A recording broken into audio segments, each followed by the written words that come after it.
Vamos começando aqui mais um podcast Papo de PC, né? Nesse momento nós estamos aí felizes, né? De alguma forma, né, Rodrigo? Por esse momento emblemático, mais uma vez. Eu quero, de alguma forma, agradecer todos que estão aí, entrando para assistir nosso podcast. Eu acredito que, de alguma forma, vocês estão aí tendo algum conteúdo bacana, né? Nós já temos 2 conteúdos para vocês, que é uma entrevista que nós tivemos com a professora Rosana Tosi, né? E também agora, recente, com a professora Kátia Varela. E hoje, nosso convidado, né? Ele é mais do que um psicólogo, né? Eu falo que ele é escritor, ele é psicanalista, é psicólogo, é professor, né? E ele também agora ele é YouTube também, né? Que ele tem uma mania de falar YouTube. Eu achei até interessante essa fala dele, que é o nosso convidado Christian Dunker, né? Ele vai se apresentar depois, falar um pouco sobre a vida dele, né, como professor. E nós queremos justamente, antes de tudo, agradecer ao professor pelo convite, né? Eu acredito que foi assim, quando eu soube, né, que realmente ia dar certo, ia fechar mesmo o convite, ia consolidar a entrevista, eu fiquei super feliz, porque é uma pessoa que de alguma forma representa muito na nossa sociedade, tá? Tudo bem, professor? Tá ouvindo de boa aí? Estou recebendo claro e alto.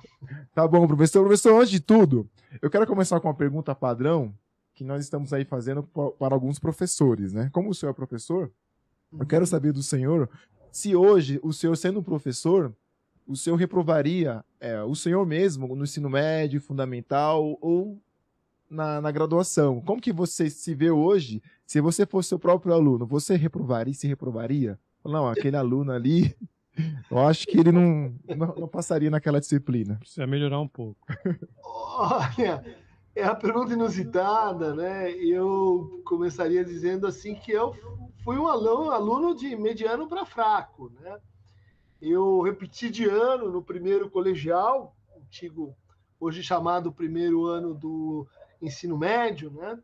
E sistematicamente passava com 2, 3 recuperações, assim. Até hoje eu não consigo entender exatamente que constelação mágica me fez passar em trigonometria, aquelas tangente, cosseno. Então, a minha trajetória assim como aluno, ela foi muito marcada pela entrada na psicologia, né? Na psicologia da USP, onde assim mudou muito o padrão de pessoas de proveniência, né? Tinha muita gente do interior, tinha muita gente de classes sociais variadas, né? E isso não me fez tornar assim um bom aluno logo no começo, mas me fez gostar muito de estar junto com as pessoas em situação de aprendizagem, né?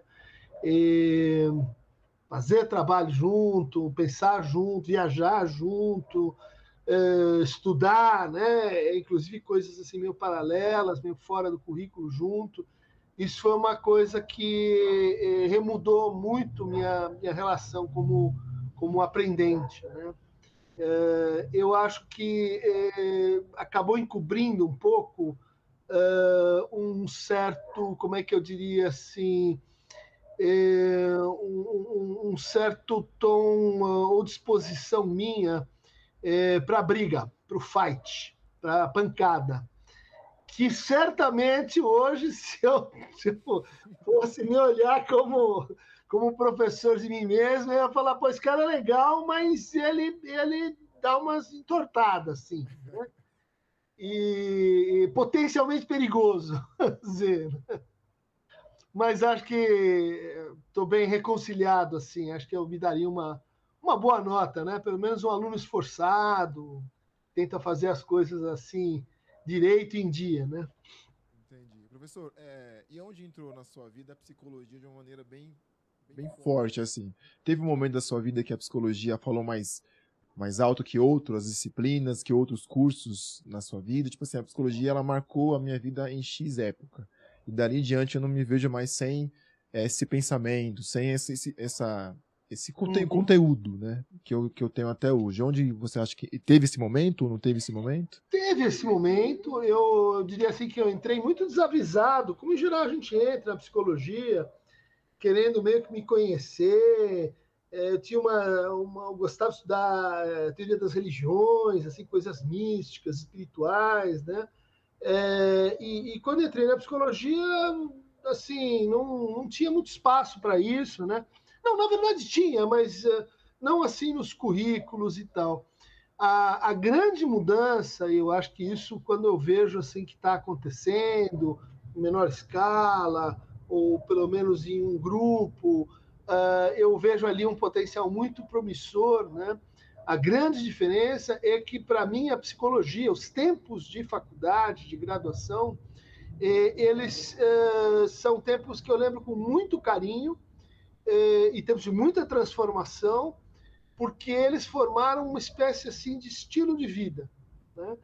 Tipo, eu ia para a faculdade, levava minhas irmãs para a escola, chegava 8 horas e saía às vezes, sei lá, 10 da noite, 8 da noite. Aí inventei de fazer ciências sociais, depois fui fazer filosofia, fui presidente do centro acadêmico, depois fui presidente da Atlética, eu inventava aula de teatro, a gente fez muito teatro experimental, aula de filosofia, assim, grupos de estudo, de todo tipo.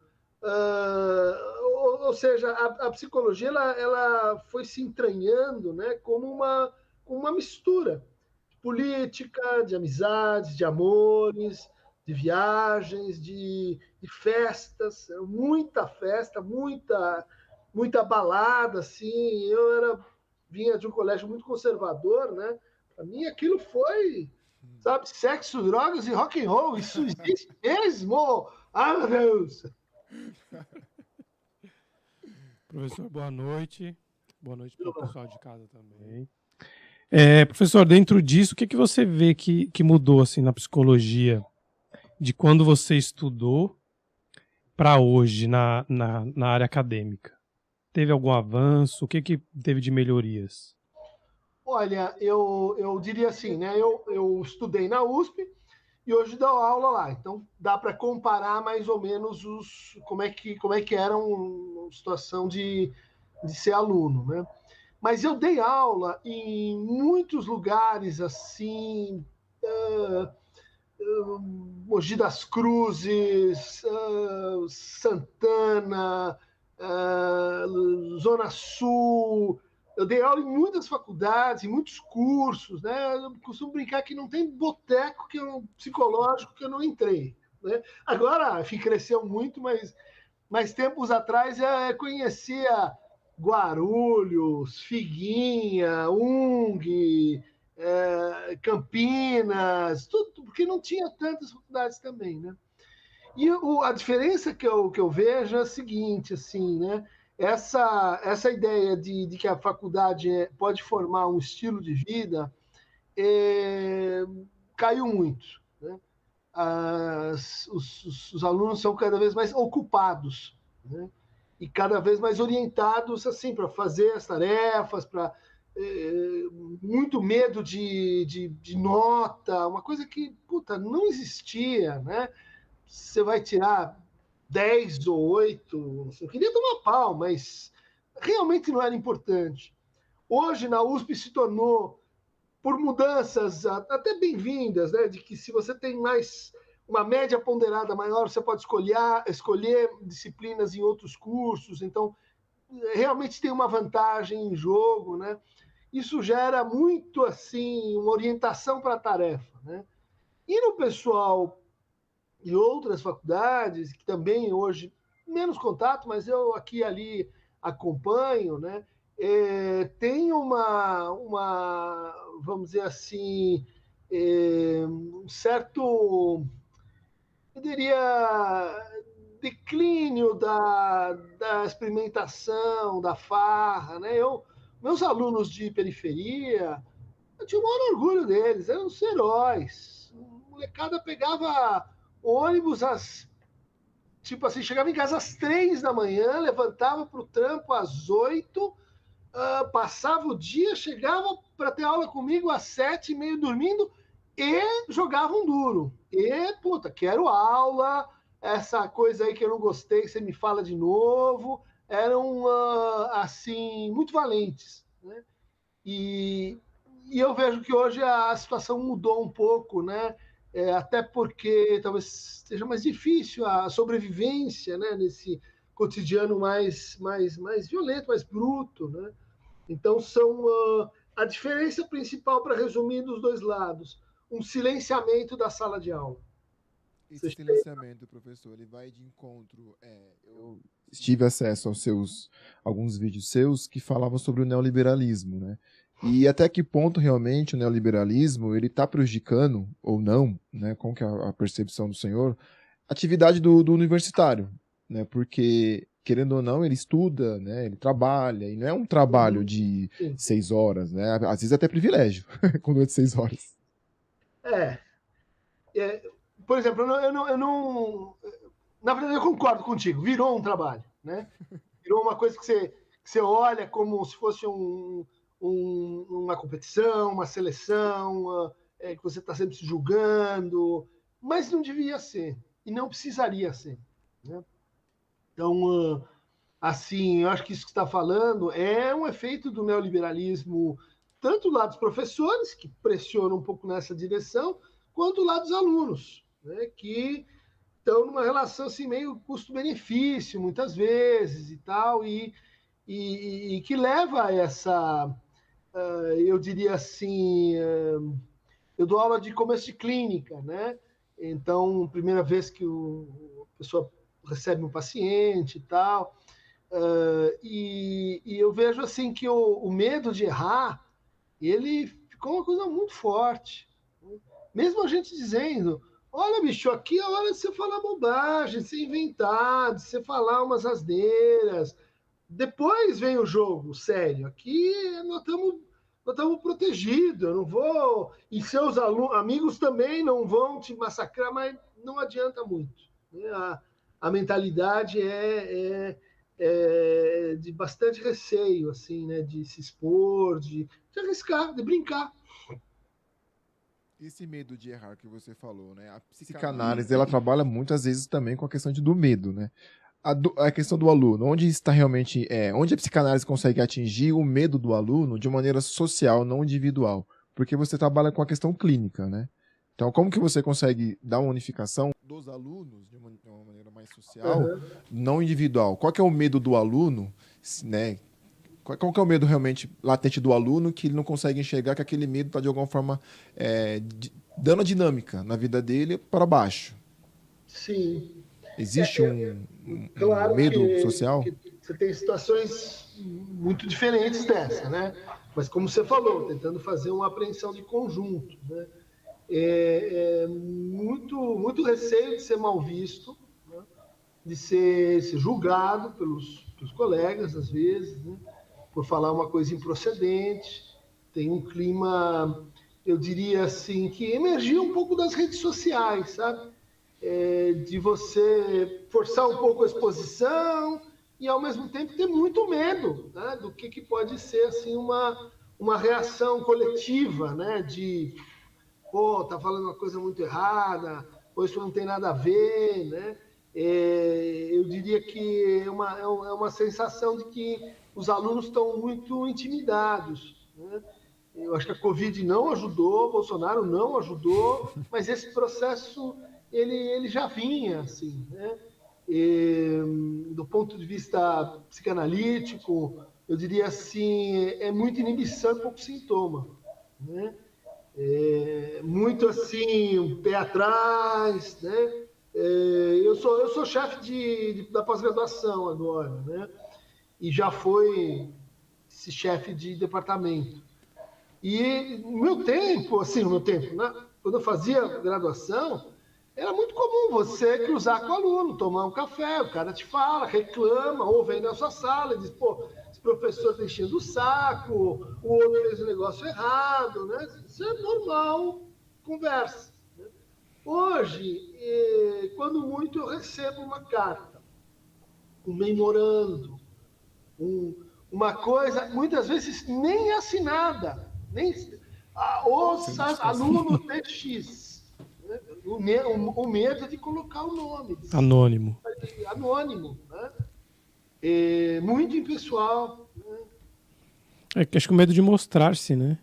Até da cobrança que a gente tem hoje em dia, né? Intensifica muito pela rede social, né? E o quanto que você acha... Atividade, cara, a faculdade não é só ali o Freud, Piaget e Skinner. É aquela experiência de estar junto pessoalmente com os outros, né? Com os professores também, mas com todo mundo. A vivência, né, é importante, né? E o quanto que você vê a rede social ela influenciando na saúde mental do aluno? Isso é um pouco indireto, né? A gente percebe, por exemplo, essa questão da inibição, você infere que tem a ver com a formação ou participação em redes sociais, né? Por exemplo, assim, né? Agora me veio uma comparação muito forte, sabe?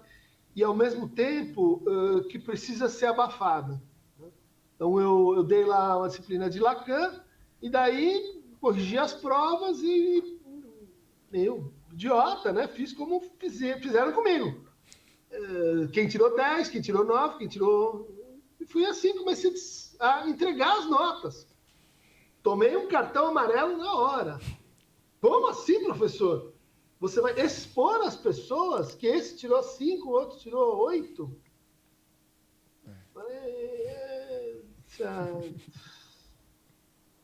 Isso, para mim, é muito rede social, entende?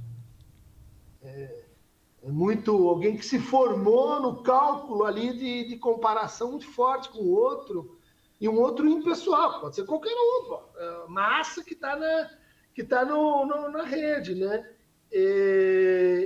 De tal maneira que aqueles com quem você está pessoalmente, você deveria poder confiar de um outro jeito, né? Devia ser um outro tipo de comunidade, de sociabilidade, em que você, não vai levar a sério esse tipo de diferença, mas leva.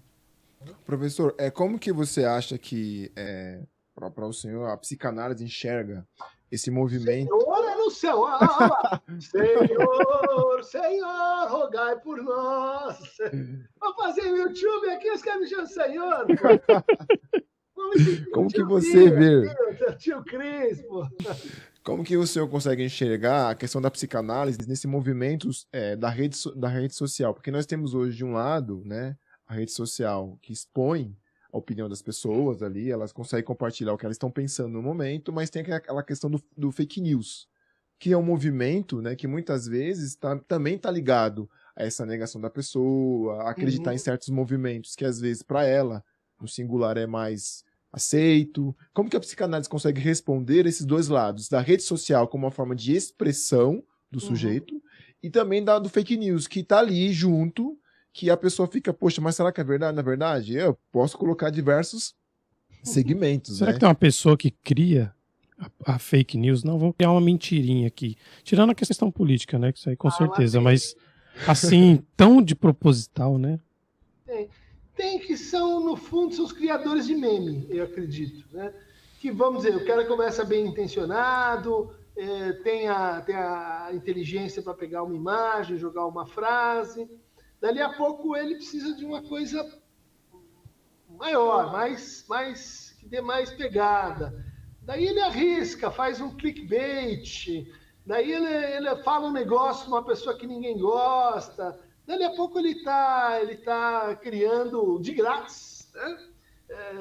Fake news por aí. E eu acho que isso afetou bastante a representação social da psicanálise, né? Isso é uma coisa super legal, né? Antigamente, se você não participasse de uma escola, não tivesse ali ligado a um determinado grupo, você nem sabia quem é que fazia parte, quem era quem estava em qual lugar, quais eram as diferenças entre diferentes grupos, né, psicanalíticos. E hoje isso, se você se der ao trabalho, você consegue, né, minimamente montar uma geografia. Muito importante, porque essa geografia vai ser um pouco assim, né, o que vai, o lugar para onde você vai, né, se quiser, né, claro. Por outro lado, a gente tem os fenômenos, né, vamos dizer assim, fake news, mas você tem muitas pessoas sem informação, né? Falando em psicanálise que emagrece, perde peso, psicanálise que Essa eu não sabia, não. religiosa, do TikTok, o que sinaliza o seguinte, acho, né, um pouco.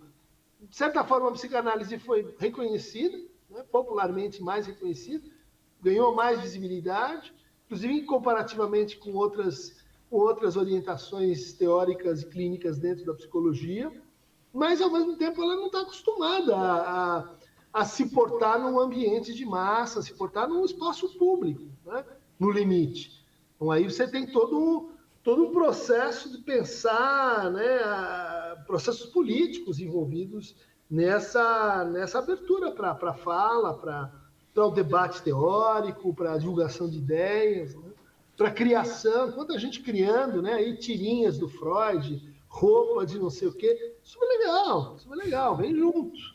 Professor, você falando assim, me vem na mente aqui agora sobre a questão do fake news, que existe sim um nicho muito forte, claro que nós temos que nomear, porque é impossível não falar do Bolsonaro, né?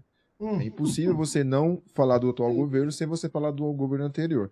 E tem um grupo muito forte que as eleições marcou muito isso, que de alguma forma acredita piamente na fala dele. Sim, né? 48%. Sim, não é um número, não é um número baixo.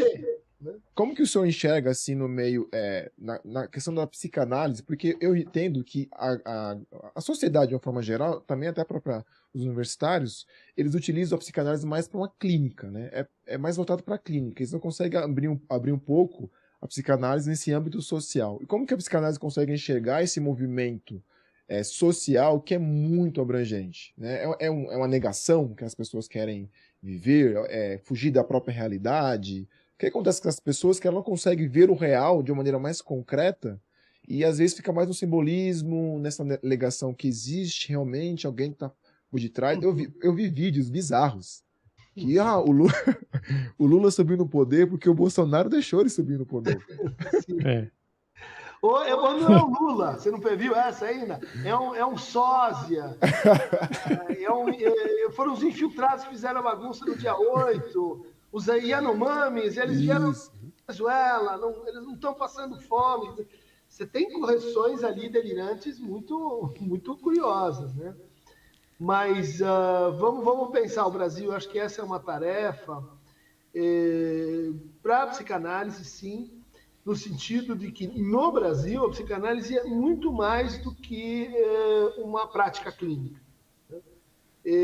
A psicanálise é também a forma de psicologia melhor organizada. Melhor organizada em termos de classe, de federações, escolas, associações, por antiguidade também. Em segundo lugar, a psicanálise ela exerce uma função, eu vou chamar assim, entre aspas, né, porque o termo é bem suspeito, civilizatória. Né? Civilizatória pode ir desde o colonialista, né, até o emancipatório. Né? Tem essas duas vertentes. Né? Porque contato com a psicanálise te coloca no que a gente chama assim, de uma formação permanente. Então, independente se você vai clinicar, se a clínica foi bem sucedida, etc, etc, etc, você sabe e aprende que, junto com a psicanálise, vem uma vida de estudo. Sim. Por quê? Porque Freud vai te ligar com a religião, com a história, com a política, com a antropologia, com a literatura, com as artes. Não tem Freud, assim, o psicólogo. Não tem Lacan, o que ele falou sobre a alma humana, sem essa dilatação para o campo da cultura, das artes, das ciências, das linguagens, das traduções e tudo mais. Né? E, em quarto lugar, a psicanálise, mais recentemente, e aí tem que ver com o Bolsonaro, tem que ver com as coisas que aconteceram no Brasil, ela foi uma classe, né, um grupo de pessoas que mais cedo e que de forma mais radical e assim sem grande liderança, sem ser uma orquestração perfeita, se opôs ao governo Bolsonaro. Você tem aí, isso é uma novidade, né? Compara os psicanalistas com os médicos, os psicanalistas com os advogados. Teve vários movimentos aí, psicanalistas pela democracia, mas muitos outros, né, ligados às experiências de psicanálise na rua e etc., que fala, é clínica, mas isso aí é um movimento social, isso aí é um movimento social, político, se você quiser. Agora, entrando na tua pergunta, 48% de bolsonaristas. A gente não pode identificar todas essas pessoas. Né? São 104 milhões de pessoas. Não é possível que estejam todas num alinhamento radical, vertical, com os princípios bolsonaristas. E eu acho que aí a gente tem que, como bom clínico, separar um pouco as coisas. Tem gente que se sentindo traído, né? Ressentido. Bom, a gente só se sente traído quando a gente amou. Amei lá atrás, Lula, cresci, achei que, bom, ele me traiu, ele é um ladrão, ele me sacaneou, agora então eu inverto o meu amor em ódio persecutório até o fim, não tem mais perdão. Você tem isso como uma componente. Tem outra componente que é eu que estava lá, seguro na minha identidade, na minha casinha, de repente começo a ver um mundo com uma transformação, com uma indeterminação, com feminismo, o movimento LGBTQIA+, com mudanças, vamos dizer assim, nas regras do jogo. Eu não vou gostar, eu vou reagir a isso, eu vou dizer, não, mas eu também quero, não, mas eu vou, então eu vou exercer a minha força identitária também, né? E aí a coisa, bom, aglomera mais um grupo. Você tem todo o conjunto aí de novas formas religiosas. Ah, são todos evangélicos? Não, não são. Bom, mas aí você tem que explicar por que depois de 84 você tem um fenômeno como o Edir Macedo. O que aconteceu com a vida das pessoas e com a nossa religiosidade, que ela se coligou com o quê? Prosperidade, avanço, ganho de dinheiro, ostentação e assim por diante. Tem que entender esse fenômeno. Daí você vai entender um outro grupo que o quê? Um grupo que a vida e ancestralmente estava cancelado, não fala, não opina, eu só venho aqui para pegar seu voto, nem quero saber o que você pensa, e de repente, opa, internet, podcast, vamos lá, o que vocês acham? Não deu formação política, não teve mediação nenhuma. Daí você vai lá e fala, vem, o cara vai fazer Operação Paulo Freire. Né? Fui cancelado a vida inteira, eu vou cancelar agora também. Eu faria isso também. Então você tem, olha lá, 4, 5 grupos. Fora os delirantes profissionais, fora os fascistas de pura cepa, né? Fora outros grupos que a gente poderia isolar e pensar, né? Parece muito com a Alemanha, né? Parece bastante com a Alemanha, com uma diferença. No fascismo alemão, você teve os liberais conservadores se acasalaram com os fascistas. Né? Mas qual que era quem rezou o casamento? A ordem, a fábrica, a ideia de que a gente vai voltar para um estado, vamos dizer assim, de natureza e de equilíbrio. Não tem isso no bolsonarismo. O bolsonarismo, ele cria um movimento social e cujo horizonte não é a ordem. O horizonte é a bagunça, é o que a gente viu lá dia 8 de janeiro, é uma espécie de vale tudo. Então, isso a gente não tem precedente. É uma espécie de... Mesmo Mussolini, o que você imagina quando você pensa em fascismo? Gente andando junto e guerreando contra o inimigo, e até mesmo os campos de concentração eram fábricas que funcionavam assim nos trinques, né, para exterminar pessoas. O bolsonarismo não consegue produzir isso em nenhum nível.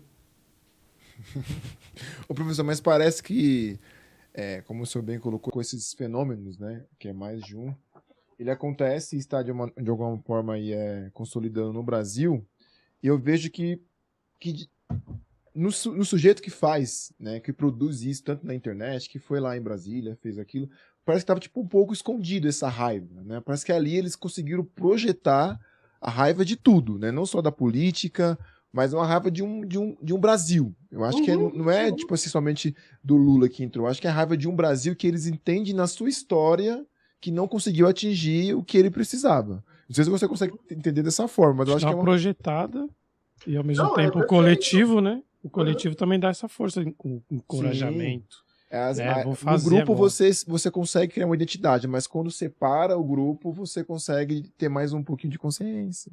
Sozinho é difícil ter corajoso, né? O covarde, se ele utiliza do coletivo. Tem um efeito grupo, mas o efeito grupo, como o Sidney está colocando, ele não funciona se você não conseguir catalisar insatisfação. Sim. E essa insatisfação, ela precisa ser reconhecida. Né? Ela é uma raiva que, inclusive, bagunça muito, porque ela está dissociada da demanda. Né? É uma raiva que diz assim, olha, eu não gosto de nada que está aí, em parte porque eu não entendo, em parte porque o poder ficou muito complexo, em parte porque eu descobri que são códigos assim mirabolantes, daí a ideia de conspirações e etc. Mas, em parte, porque eu não consigo pedir. O que exatamente eu estou... Vamos pegar aí as manifestações de destruição do Supremo Tribunal e etc., que a gente viu. O que essas pessoas pediram? Em que lugar alguém falou, exigimos a saída de Lula, queremos que tenha um imposto menor, fechem as universidades. Em nenhum momento ninguém disse nada, não emergiu nenhum porta-voz, não se escreveu nem nada que se pareça, do ponto de vista analítico, com uma demanda. E isso é chocante, né? Nos Estados Unidos, você tinha ali o próprio Trump, né? Vamos ver se dá. No Brasil, um dia antes, o Mourão falou que estava errado, que ia dar ruim. O Bolsonaro não se pronunciou. Ele foi embora também, né? Fugiu. Ele foi embora, não, e ficou em silêncio. Ou seja, isso é déficit de significante. Isso é déficit de palavras, isso é déficit de... Bom, conseguir tornar isso que você falou, né, uma insatisfação real, verdadeira, uma demanda de transformação. E essa negação do Bolsonaro, professor, essa não fala dele, né? Tem muitas pessoas que às vezes não conseguem perder, né? Parece que criou em sua constituição ali, né, pessoal, que a perca é algo muito forte, simbólico, representativo. Mas como que o senhor consegue ver essa perda, né? No caso do Bolsonaro, porque parece que o comportamento do Bolsonaro é o comportamento do brasileiro. O brasileiro parece que ele não gosta de ouvir o não, né? Falar que não pode agora. Então parece que ele está sendo constituído para não ter essa resposta negativa. E o Bolsonaro trouxe muito isso. Como é uma pessoa que não quer perder. É um mimo, né? A criança mimada. Bem observado isso aí, porque, assim, vamos distinguir, e para isso a psicanálise é muito importante, né? O personagem, meio atrapalhado, muito limitado, né? Bastante infantil, né? Chocolate gay, você quer também? Bicho, o quinta série, né?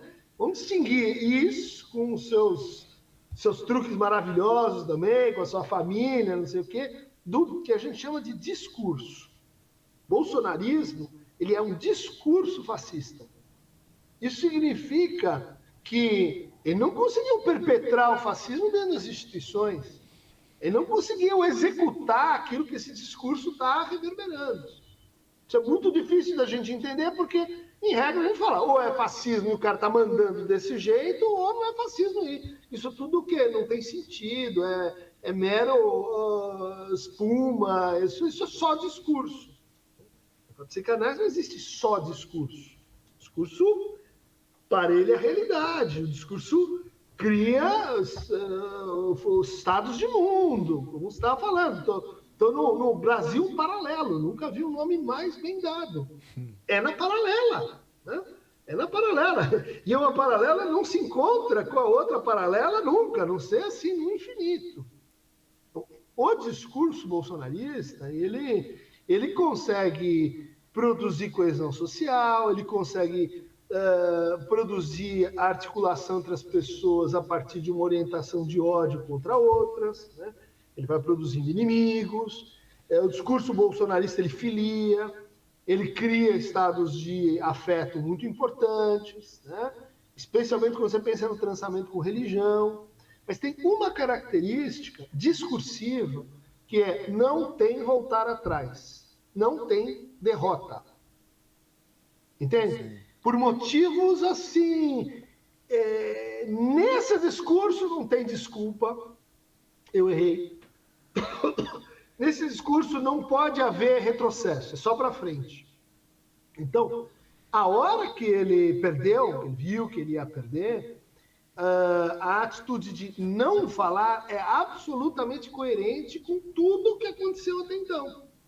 Quer dizer, ele, inclusive, se surpreendeu muito. Por quê? Porque estava acreditando nessa marcha em que você nunca pode estar errado. Por que você nunca pode estar errado?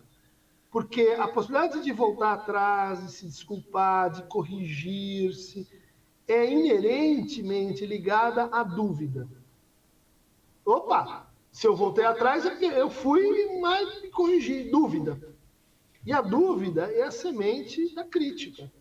A dúvida é o que não acontece numa formação delirante. Ela não é delirante porque ela está fora da realidade. Ela está bem dentro da realidade. Mas o que define o delírio é a relação de convicção, de crença, de certeza. Então, para que a coisa continue a funcionar, eu não posso injetar dúvida. Eu posso, inclusive, dizer coisas contraditórias. Não, é Palmeiras, não, é Corinthians, é Palmeiras, é Corinthians, eu estou dizendo a mesma coisa, mas eu não estou voltando atrás. Isso é parte da eficácia desse discurso. Então, eu consigo pegar coisas que são contraditórias e ir englobando. Por quê? Porque eu não ponho elas numa relação de oposição crítica. Eu não ponho elas numa oposição de dúvida.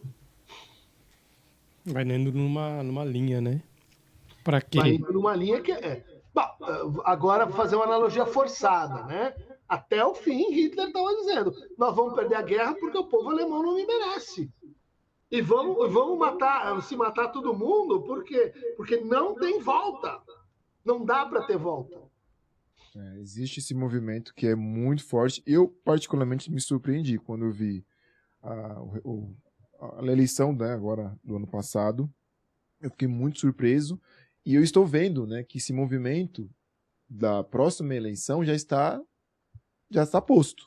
Né? O quanto que os movimentos já estão participando, já estão articulando, como que vai ser daqui a 4 anos, né, a questão do Bolsonaro, se vai realmente voltar à eleição ou não. Professor, uma questão que eu fico me perguntando também aqui é a questão não somente social, né, mas a questão individual. Porque são pessoas que, de alguma forma, eles estão ali em sociedade, trabalhando, né, vivendo as suas próprias vidas, ali, na sua individualidade. E agora nós tivemos em Brasília um contexto muito emblemático, que foi pessoas que apedrejaram, né, entrou ali, falando o que estavam fazendo, vamos quebrar, vamos fechar tudo. Eu me pego nessa pergunta, até que ponto, né, essa consciência do que está fazendo a pessoa, ela realmente é negada ali naquele momento. Porque me parece que eles estavam tão natural para eles que eles pegaram cadeiras. Tipo assim, parece que eles não estavam conectados a uma realidade que poderia de alguma forma prejudicá-los. Não, eles estavam filmando, pegando cadeira. Então assim, será que realmente para eles era um real aquilo que eles estavam fazendo? Existia outra plataforma que eles entendiam que não, aquele é só mais uma manifestação comum?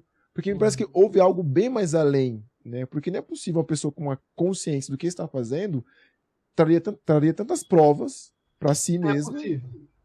Apesar do individual, o social também ele dá uma pegadinha aí, né? Porque você não vê muito exemplo, né? De que isso vai surgir alguma coisa, vai ter um efeito, né?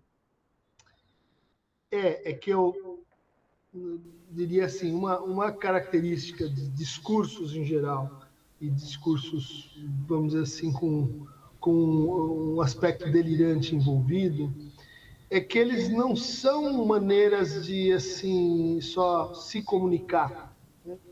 Dizer alguma coisa para o outro. Eles são dispositivos de satisfação libidinal. Então, a gente vê isso, né? Pega lá um WhatsApp, ou aquele motorista de Uber, você pega e o cara começa a falar. Mas, cara, tudo bem, mas já entendi. Vamos, não, o cara não para. Por que isso acontece? O cara tem tesão de rodar aquela manivela, de contar, de dizer, de convencer, de brigar. Aquilo é uma forma de prazer que ele está tendo. E isso, tive lá no Forte Apache antes deles invadirem, né? Na posse do Lula. Pessoal ali numa comunidade, né? Pessoal pregado na cruz, rezando para o pneu, fazendo aulas, declamações públicas de poemas, coisas muito interessantes, né? Mas, o que estava tônico no evento? Nós estamos fazendo parte de uma grande missão. Isso eu vi muito. Nós estamos, assim, grandiosamente numa epopeia. Nós, através de mim, uma força maior vai produzir um novo estado de mundo.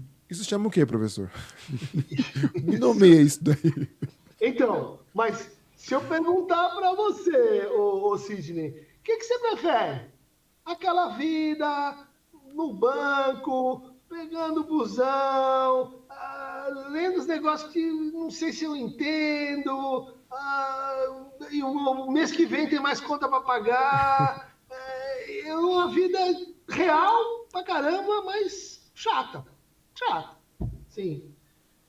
Simples, meio sem emoção, né? Aí você pega essa pessoa, que ela vai sentindo assim, que a vida dela não é muito relevante, que o futuro dela também é muito, assim, incerto para pior, que o passado dela não merece contar, não tem nada, assim, legal lá. Ou seja, uma vida que começa a olhar para si mesma e dizer assim, olha, isso está entre o chato e o irrelevante. Daí passa um trem e diz assim, vamos para Jerusalém libertar Jesus da mão dos infiéis. E essa é uma viagem RPG, Assassin's Creed, Doom, vamos matar. Você fala, porra, cara, isso é um tesão. Isso é um tesão, isso é um barato. Tem uma causa, né? Se eu tiver tempo, se eu tiver assim meio errante lá no meu feudo, eu embarco. Eu embarco e não vou precisar declamar que eu era um fiel praticante. Eu embarco porque é um tesão a viagem. O terrorismo, ele tem um pouco disso, né? Um pouco muito, né? E seja no Brasil ou em qualquer outro lugar, né? Então a pessoa simplesmente ela é uma peça que vai se sacrificar por uma causa que ela acredita, mas sem muitas vezes entender, né? Por isso ela vai chegar lá e ela vai se mostrar, como se a gente estava falando, pô, ela não tá, se ligou que ela vai ser presa por causa disso? Não, ela quer que os outros percebam ela naquele momento no Instagram, quebrando uma estátua. Às vezes nem sabe, né, o que está fazendo. Eu lembro que teve um repórter entrevistou alguns policiais nazistas e perguntou por que ele estava fazendo aquilo e ele não soube explicar, não sabia. Simplesmente estava fazendo, né? Seguindo. Então a causa ela não é totalmente clara, parece, né? Se existe livro aí do Contardo, né? O Grupo e o Mal. Um livro super legal que é uma investigação sobre o nazismo. E ele mostra lá que os caras que se metiam a trabalhar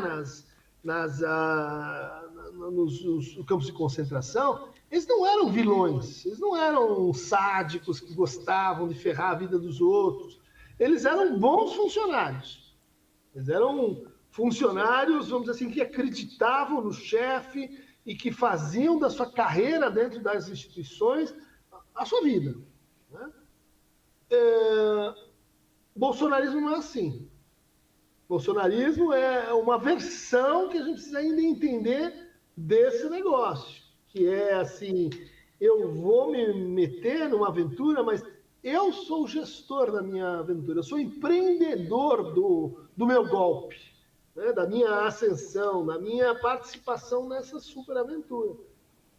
Professor, o Brasil do Bolsonaro, ele entraria em um divã para bater um papo ou você acha que seria muito difícil ter Já esse Brasil? tá, cara. Já tá. Não, eu adoro meus pacientes bolsonaristas. Tenho vários. Porque, gente, não são todos como esses que estão lá, e principalmente não são como a sua tia, o seu tio chato que fica falando. As pessoas sofrem. As pessoas sofrem de verdade. E a hora que a chapa esquenta, você fala com alguém e isso vira assim, putz, um papo na paralela, né? quase brincalhão, assim, e estão sofrendo, e estão procurando mais análise, e estão passando por transformações assim vigorosas, outros se radicalizando ainda mais, né? Mas francamente, claro que tem bolsonarista que é insuportável, mas tem muitas montagens muito interessantes, assim, as teorias, como elas vão se renovando, e como eles entram dentro da análise também, né? O professor, você... Eu descobri, eu pus o seu nome no Google e você é o vermelho. Então, perdi. E agora? Sou idiota? Não vou fazer mais análise. Tá bom, tudo bem, continuo te amando. Não é possível. Eu acho que eu vou vir aqui, porque agora eu tenho um motivo para vir aqui. Eu vou te convencer que o Bolsonaro... Ô, professor, eu sou novo, né? Não me classifico como uma pessoa tão velha para saber da história, mas eu nunca vi na minha análise de vida mesmo, né? A política ser tão infiltrada no meio social. Tipo assim, realmente ganhou corpo, ganhou vida. Uhum. Hoje ela tem, assim, um ar muito claro. Isso mobiliza muito, divide famílias, né, como o senhor falou agora, que às vezes a pessoa procura análise para tentar melhorar, às vezes, uma questão pessoal que se agravou. Como que o senhor identifica isso e como que isso aconteceu? Como que a política tomou conta das famílias, das pessoas? O que aconteceu com o Brasil que de uma hora para outra a política agora é o assunto mais comentado no Brasil? Não tem como você falar de futebol... Antes não se discutia, né? Do primeiro até o último, não tem um que não fale, né, da sua própria problemática. E antes não se discutia, não podia, né? Política não se discute, futebol, religião. Teve esse ponto, política não se discute, mas política era uma coisa chata. Era uma coisa para gente que gosta de poder. Política é como final de campeonato de futebol e último capítulo de novela. Quando vai chegando ali, você, porra, não, vai ganhar, não vai perder, acho que foi esse o assassino e tal. Terminou, bom, você passa mais 6 meses, 1 ano, no Holy Remy, e daí volta, né, para o grande final. Isso era assim, você observou bem, o Brasil não tinha o hábito de pautar a política no cotidiano. Exceção, né, daqueles que já faziam isso, viviam disso, né? Mas a gente teve ingredientes novos. Primeiro, linguagem digital. Ou seja, linguagem digital significa nós vamos ter que falar, todo dia falar. O que tem de comum para falar? Que interessa a todo mundo. Esse é o campo que define, né, o bem comum, a coisa pública, política. O que acontece na conversa específica sobre política? Todos estão iguais. Posso ser o professor, e bibibi, o meu voto, O que eu falo é porque eu penso assim. O outro fala porque ele pensa assim. Então, a entrada no campo político, a descoberta do campo político, foi uma descoberta incrivelmente democrática, inclusiva. pessoas que estavam fora da conversa. Quem é que estava fora da conversa? As crianças e o tio velhaco, a tia, a avó e etc. Que ninguém mais se importava muito com o que aquela pessoa estava falando. Agora não. Eu descobri que existe um espaço que, se eu falar X, o meu netinho vem para cima. O meu sobrinho vem brigar comigo. Nem sei por que ele está brigando, mas eu descobri que isso é importante. Isso é, diz léxico, né, tradução para a psicanálise, isso é fálico. Né? Nós estamos aqui num campo onde a diferença faz diferença. Isso é empolgante. No fundo, a gente está diante de um processo que é bom, que foi super importante, né? Que politizou o Brasil, só que politizou erraticamente. Politizou sem mediação, politizou e propositalmente, politizou sem educação, politizou sem que o conflito fosse, vamos dizer assim, posto numa escala comum. Então agora a gente está com tudo de pernas para o alto, mas agora o Brasil aprendeu que tem que estudar política, ler política, entender história. Meus filhos estudaram no colégio, vamos chamar de elite de São Paulo, que não sei o quê, onde termina o curso de história. Um pouquinho, na época da Revolução, eles falam um pouco lá que pode ter sido revolução, não sei, golpe. Nada de ditadura militar. Nada. Hoje, você fala, tá zoado. Tá zoando. Porque aqueles que falam um pouco assim, meio no deserto, e a gente não tem uma boa história, a gente anistiou todo mundo, Comissão Verdade não funcionou, ou seja, isso tudo é o quê? São condições em que a política flui gerando conflito, trazendo conflito para a palavra. Não. Você põe o brasileiro ali, ele vai dizer, não, eu vou dar a palavra até a terceira frase, depois vou puxar a peixeira. Essa política, né, é interessante, professor, que na pandemia nós tivemos muito a política, né, a favor de um movimento que às vezes foi mais um genocídio, né, onde as pessoas... Isso era a política, é um governo que teve essa intenção.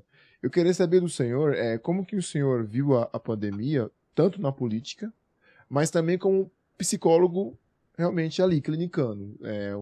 Quais os sintomas que você acabou vendo? Você acha que aumentou, sei lá, aumentou X psicopatologia, diminuiu X? Como que o senhor conseguiu enxergar tanto na pandemia, tanto a área da política, né? E como que a política influenciou também nos atendimentos psicológicos, né? Porque tivemos isolamento social, as pessoas não tiveram contatos, teve a questão do luto, acho que isso é interessantíssimo, que as pessoas estavam presentes com o luto, frequentemente ali, parente morrendo. Como que o senhor enxergou tudo isso? Como que a psicologia poderia ou pode trabalhar com essa questão? Vamos falar, então, primeiro em termos clínicos, né? Eu acho que a gente teve uma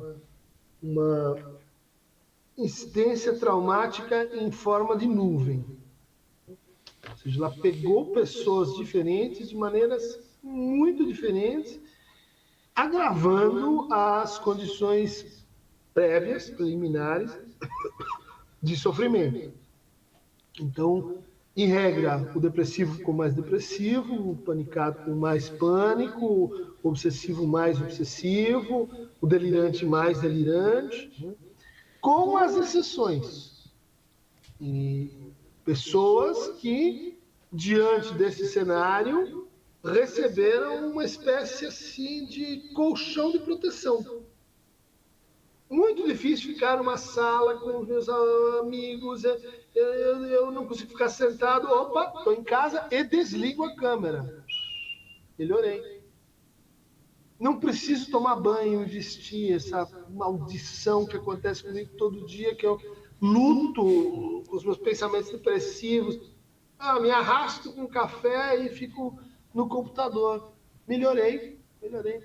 Então, essa nuvem traumática, ela também criou efeitos inesperados de cura, separações de casais, Sim. Mudanças de casa, reaglomerações, volta para a família. Teve um circuito de mudanças.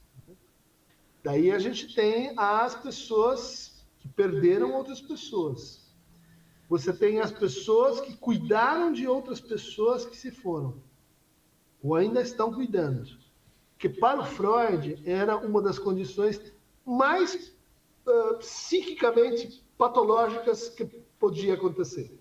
Tipo, passar meses, às vezes anos, cuidando daquela pessoa com Alzheimer, a outra no estado vegetativo, na outra uma doença crônica.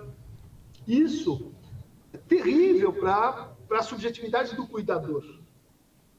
Imagina, hostilidade que ele tem que reprimir, o desejo de fazer outras coisas que ele tem que conter, a combinação de piedade com medo, tudo isso que puxa um ar a mais para ajudar aquele outro. Então, os profissionais e as pessoas que se meteram e, por circunstância, tiveram que cuidar dos outros, estão em pandarecos. Quantidade de pessoas que desistiu de ser enfermeiro, auxiliar de enfermagem, médico, que trabalharam nos covidários e viram amigos morrendo diariamente, isso ainda não... É como se tivesse havido uma enchente, a água baixou e a gente não... Agora que a gente está vendo. Os Yanomami, olha lá o que aconteceu em Yanomami. Daqui a pouco vai acontecer algo assim. Olha o que aconteceu com as equipes que trabalhavam com Covid. Né? E aí a gente entra para a política. Entendi várias pessoas, participei de vários projetos de suporte, etc. E a pior condução discursiva que a gente podia ter, a gente teve. Então, gente falando em cloroquina, gente falando que não pega, gente falando que vira jacaré, gente... isso foi péssimo, né? Deixa que o Estado resolve, deixa que o município resolve, troca o ministro. Numa hora como essa, você precisa de muita, vamos dizer assim, convergência de esforços e política concentrada, uma direção. A hora que você está lá dentro de um convidário, vendo seu amigo morrer, e vê o cara falar uma bobagem, isso cria um estado de, assim, até ilegítimo, né? Porque ele não merece tudo isso. Mas você acaba dirigindo. Você acaba canalizando isso para o quê? Para uma situação de ódio. Daí você começa a viver o seu luto corroído de ódio. O que acontece? O luto não anda.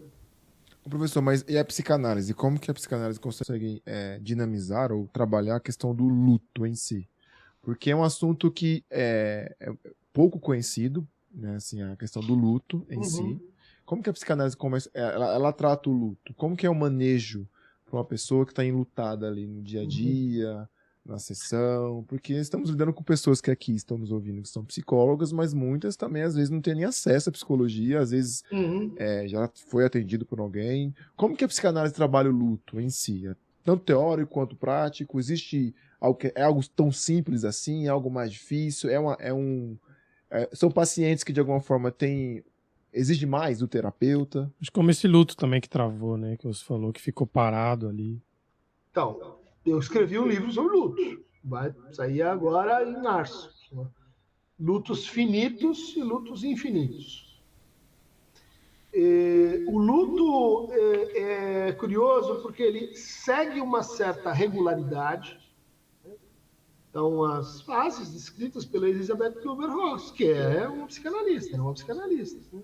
Negação, barganha, ódio, depressão, aceitação.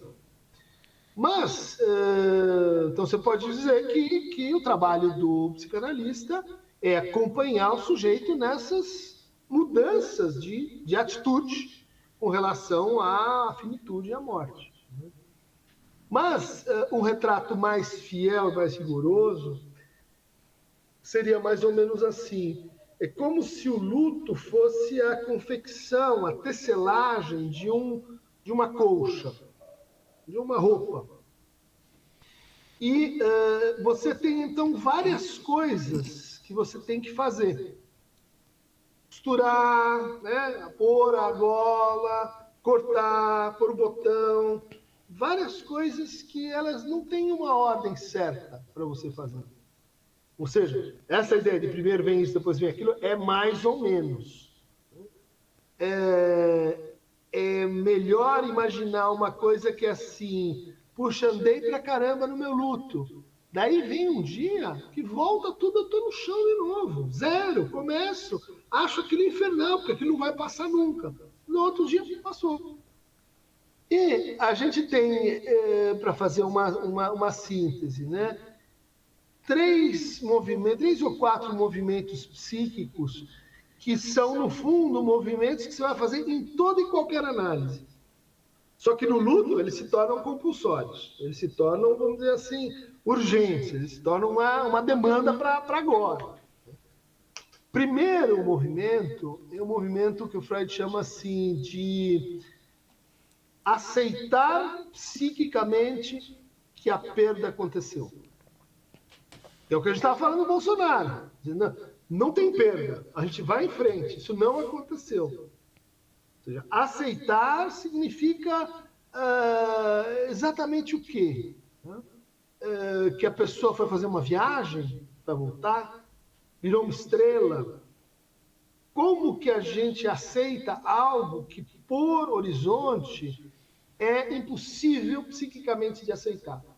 Porque o que a gente aceita é a morte do outro. Mas a morte do outro evoca e demanda, para ser rigorosamente aceita, a própria morte.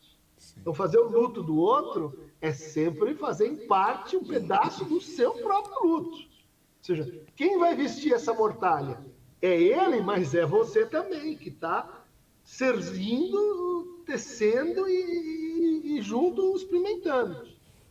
Segunda tarefa importante é uma pesquisa que o luto abre e que é mais ou menos assim: o que foi que eu perdi naquilo que eu perdi? Naquele que eu perdi? Perdi minha mãe. O que é que eu perdi nela? Minhas lembranças, parte de mim, minha memória, meus desejos. E isso é como olhar um baú e dizer assim: desse baú, o que é o crucial? É o essencial daquela pessoa que foi perdida. Isso dá muito trabalho para ser feito. Implica muita lembrança, isso implica muita retomada, inclusive com outros. Porque uma parte da sua mãe está com seu pai, outra parte da sua mãe está com seu tio, outra parte da sua mãe está só sua irmã, lembra? Sem ela você não consegue fazer essa apreciação. Daí vem um momento, ou mudando, junto com isso tem que fazer uma outra coisa que é assim: essa pessoa foi embora. Por que ela foi embora? Porque doente, câncer, Covid, não. Para nossa mentalidade, né, psíquica, a pessoa foi embora porque eu fiz alguma coisa. Se eu tivesse amado mais ela não tinha ido. Quantas pessoas não dizem assim, estava na máquina, nos tubos, etc., mas eu não me perdoo que eu não fui. Como quer dizer assim, se eu tivesse lá, não tinha acontecido. Ou seja, culpa porque eu não amei suficientemente essa pessoa e ela foi embora. Eu fiz uma coisa errada. E veja, isso não é consciente. Os outros lá estão falando, você sempre foi legal com sua mãe, com seu pai. Não, isso reativa dívida simbólica. Só que você não amou essa pessoa, olha só como você é culpado, como você é inepto, mas essa pessoa não te amou o suficiente. Porque se ela amasse, tinha ficado. E daí, de novo, não importa, tuberculose, câncer, sífilis, não. Ela foi embora, ela me deixou. Quantas vezes na vida eu precisei dela, ela não estava lá. Ela não foi. Ou seja, identificações alternantes. Né? E às vezes as pessoas ficam indefinidamente nisso. Tem outro trabalho que chega uma hora que você precisa criar com a dor. Precisa inventar um passo novo. Muita gente não consegue fazer isso. Tem outra hora em que você tem que deixar o outro te deixar. Muita gente não consegue fazer isso. E tem uma outra hora, que é onde o luto acaba, que é quando você conecta esse luto com outros lutos seus, bem ou mal concluídos. Então, veja só, cada luto ativa a sua cadeia de lutos anteriores. E também você conecta o seu luto com o luto do outro. O luto social, com a perda do outro, você se liga com o outro através do luto. Muita gente não consegue fazer isso.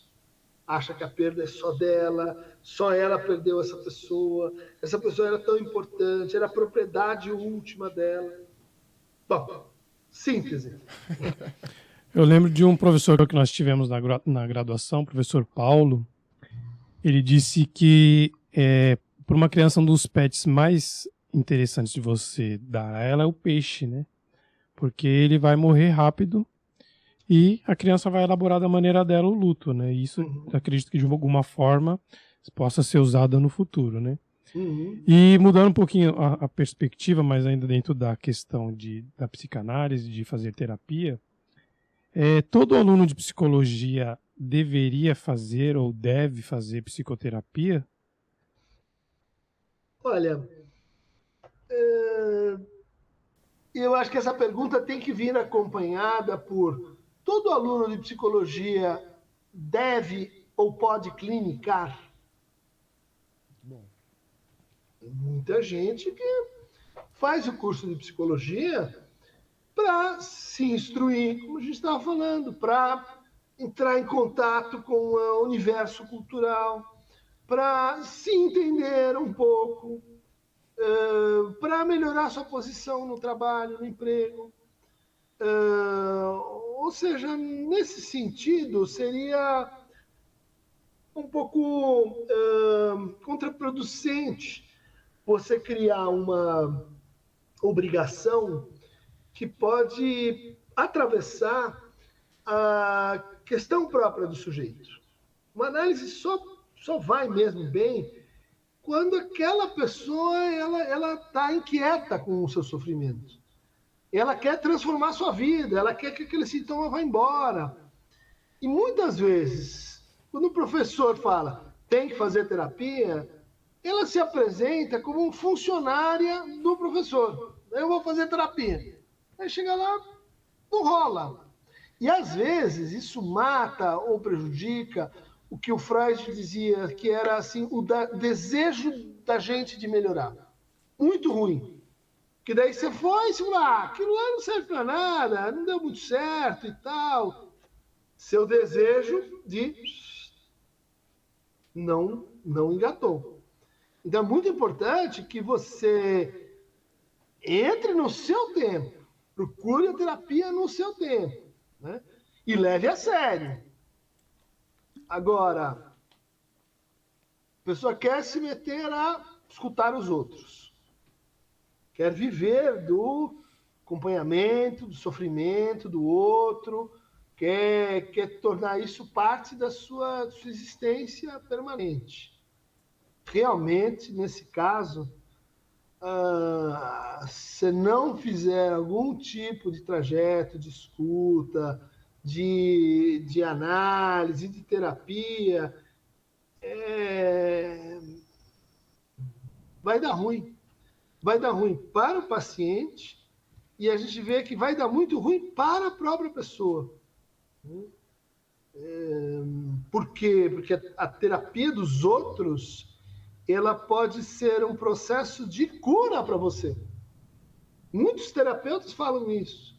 Eu vou refazendo minha terapia com os meus pacientes, que me lembram desse ponto, daquele conflito e tal. E é só por isso que a gente aguenta fazer o que a gente faz. Né? Ou seja, porque você se doa, você se lança, você se dá, você se esvazia, mas você também recebe. E o paciente nem sabe como ele está fazendo isso ao mesmo tempo. Agora, imagina a pessoa que não fez terapia. É difícil. Que não tem esse processo atrás de si. Ela não vai conseguir se recompor. Ou pior, em regra, ela vai se recompor narcisicamente.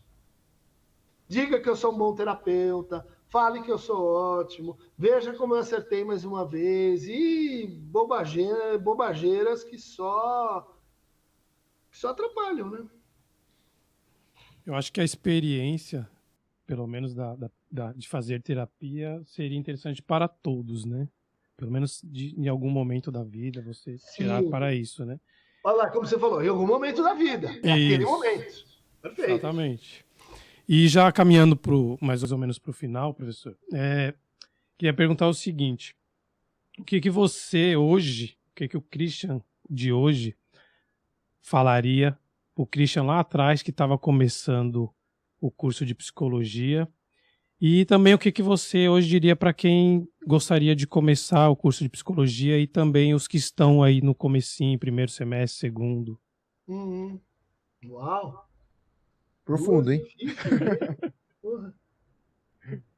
Acho que eu vou começar com o que eu diria para quem está começando, né? Psicologia é uma profissão tipo mágico que tira o coelho de dentro da cartola, sabe? É incrível. Quando você vê aquilo acontecer, você diz, não tem o que pague. É interessante, é enriquecedor, é assim, é você e o outro juntos, é você, o outro e os fantasmas e as dúvidas, é uma viagem, é um esporte radical, né? Então, o que eu diria? Põe o coelho na cartola.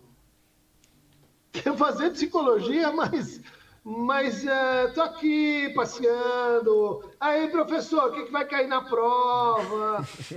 E aí, tem que ler o Skinner. Bicho, vai fazer outra coisa.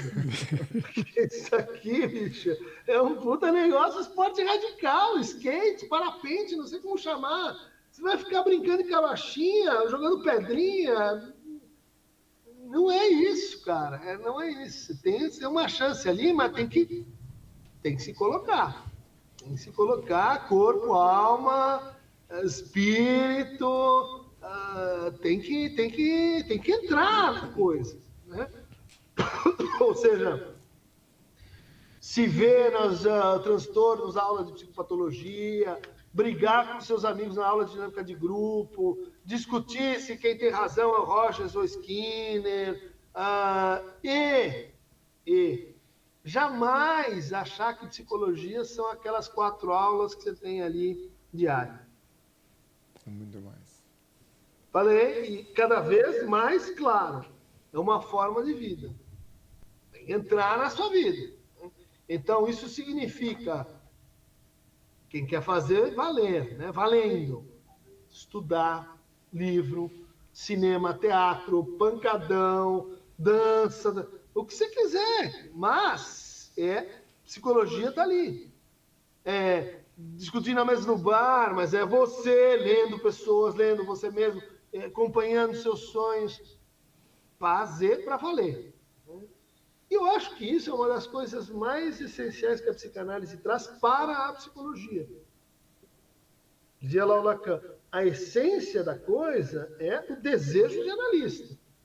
Mas o que acontece o desejo de analista? Você vai soprando, ele vai ficando, vai virando uma labareda. Mas tem que soprar, e tem que criar ele nas tuas experiências, nos teus encontros, né? Na tua relação com o seu desejo. Então, eu diria assim, numa estranha forma de dizer, levar a sério. Levar a sério. Por exemplo, não, mas isso não tem a ver com... Eu posso achar que arma é legal, porque todo mundo tem o direito de achar que arma é legal. E daí deixa a arma em casa, aumenta suicídio, aumenta feminicídio, aumenta violência doméstica, caramba... que vão te falar lá na faculdade. Olha, a arma dá nisso. Daí vem um cara e fala, armas. Por que não? Se você fosse dentista, eu perdoo. Se fosse médico, tudo bem. Se você fosse arquiteto, não tem obrigação nenhuma. Pode ser... Enfim, enganar-se faz parte da vida, é futebol, uns acham que sim. Aqui não. Você quer fazer esse negócio sério? Não tem cinismo, não tem gueré, não tem risadinha na hora que está vendo o paciente sofrer. De verdade, entendeu? De verdade, a vida das pessoas está na sua mão. Se você não fizer tudo o que você pode para saber, ter à sua disposição, pensar, para ajudar aquele outro, vai jogar pedrinha que é melhor. Vai jogar pedrinha que é melhor. Vai fazer outra coisa. Quanto ao que eu diria para eu mesmo lá atrás, putz,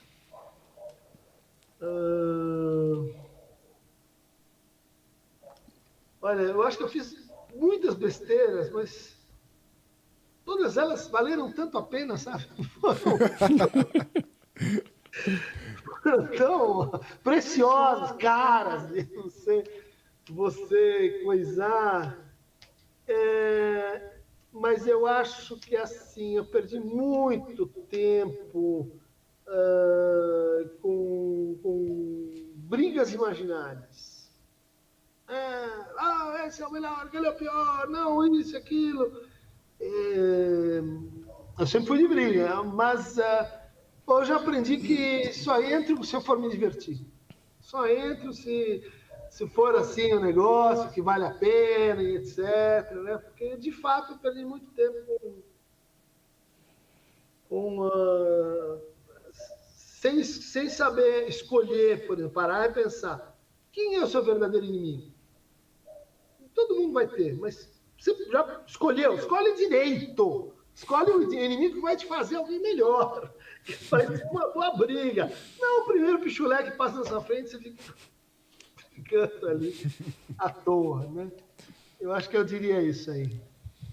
Certo, pessoal. Nós estamos encerrando, né? Finalizando para o fim. Eu quero desde já agradecer ao professor, né? O professor Christian Dunn, que eu acho que foi um papo muito bom. Particularmente, eu peguei essa parte final da psicologia, assim, um estilo de vida, eu acho que é muito isso, né? Totalmente. O quanto que a psicologia, ela move a sua vida de uma forma que é impossível você não olhar a psicologia onde você passa, né? A psicologia está em você, né? Ela está dentro do seu sangue, do seu cérebro, né? Ela não é algo, não está separado, né? Estamos separados da psicologia. Isso muda tudo, né? Muda muito a vida da pessoa. E eu quero agradecer ao professor novamente. Isso, Zine, desculpa interromper. Isso é o contrário de sair por aí interpretando os outros. O professor do tempo... Não é isso, só para nota técnica. E as pessoas que não conhecem a psicologia têm essa impressão do psicólogo, né? Tá analisando meu comportamento. A gente tem medo, né? Como se fosse tipo assim, olha, estamos analisando tudo. Não é assim que funciona, né? Parece que o engenheiro vai a qualquer lugar, vai ficar olhando, aquela parede tá torta, aquele não sei o quê. Que a gente olha, a gente olha. Então fala, porra.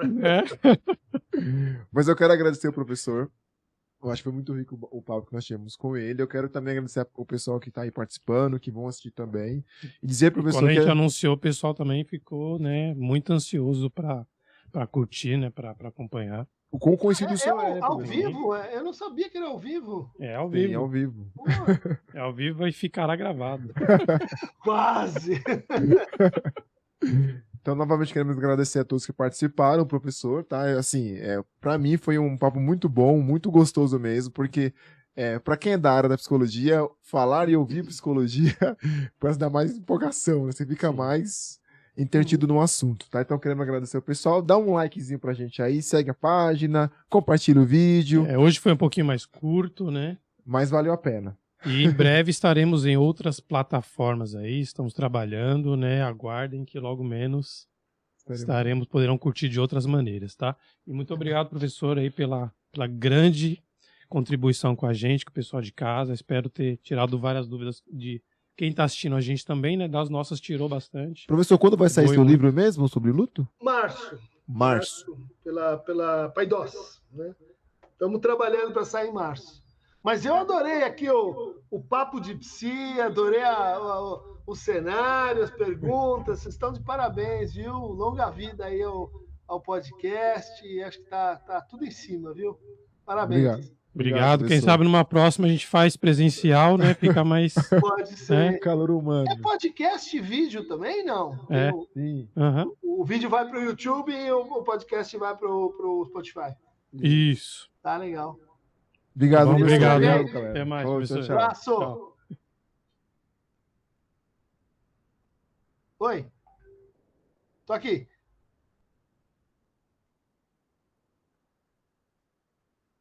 Tá. Boa.